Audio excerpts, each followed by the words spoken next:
Sinabihan ko sila dito, tabangan nila ako dito sa pagong na to kasi kami lahat makikinabang yan. Kaso bigla minuan silang nagsidatingan. Kaya tamang paniid na lang muna ako sa kalihukan ng aking mga kalaban. Sus, kasi Laila kay sumulod na hinuan sa danger zone. Nag-flicker pa nga in town siya, pero yung flicker niya ibininta pa rin town talaga siya. Lumugpot pa yung gautot, sulayan ko sana kaso makaluluoy magmahinaykan ko na naman yan. Ulagan talaga masyado yung balmo namin. Alam mo ba kung bakit nasabi kong ulagan siya mga doy?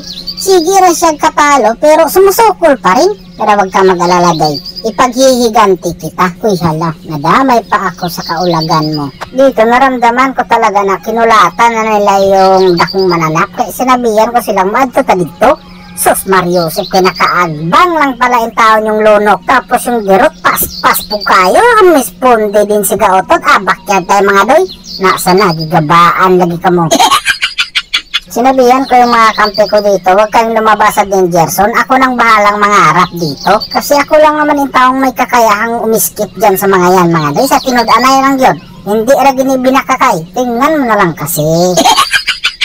Uy hala, nagbakasyon na pala yung taon yung mga kampi ko. Parang humani na siguro nila dito.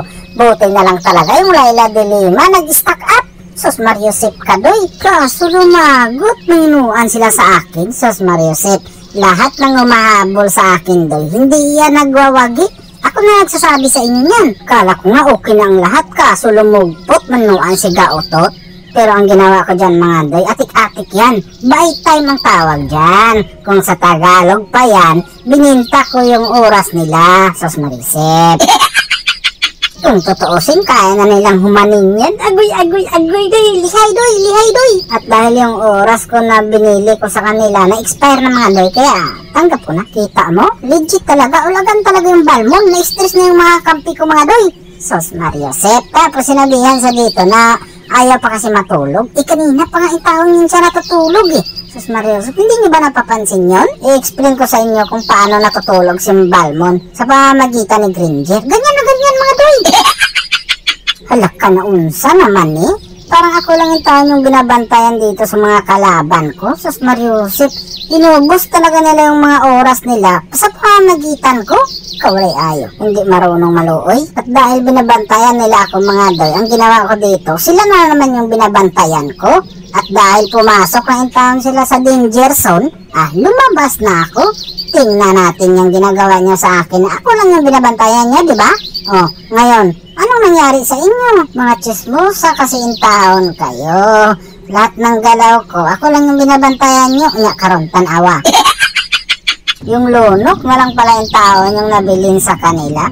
Pero sumukol pa talaga yung taon siya mga doy. Tapos, nagpikir pa. Kaya pinabayaan ko na. Hayaan na natin yan. Gusto naman yung makatakas Kaya pagbigyan natin. Sus Mariusip, kay niabot maninuan si Granger. Sudli na natin yan. Hindi nga tayo natatakot kaninang hinahabol tayo ng 5. Tapos yan, mag-isa lang yan. Tanawa lagi noon sana na. Victory!